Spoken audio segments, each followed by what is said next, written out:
స్నేహితులే ఇప్పుడు ఏమి రువ్వుతున్నారంట? రాళ్ళు రువ్వుతున్నారు. నా ప్రియమైనటువంటి దేవుని బిడ్డలారా, కొన్నిసార్లు నీ నిజ జీవితంలో రాళ్ళు రువ్వకపోవచ్చు, మాటలు రువ్వచ్చు, మాటలతో నిన్ను గాయపరచవచ్చు. బైబిల్లో రాయబడింది, రాళ్ళు రువ్వి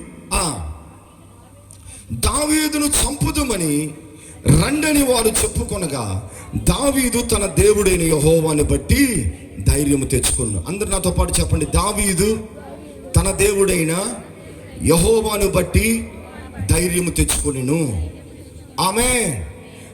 అంటే దావీదును మనం గమనించినప్పుడు ఫస్ట్ సింహము, తర్వాత ఎలుగుబంటు, తర్వాత సౌలు మహారాజు.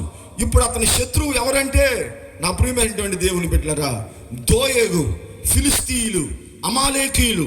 ఓ దావీదు ఒక్కొక్క రోజు దేవునిలో ఎదిగే కొలదిగా శత్రువులు పెరిగిపోతున్నారు. హల్లెలూయా. చక్కని పాట ఉందండి.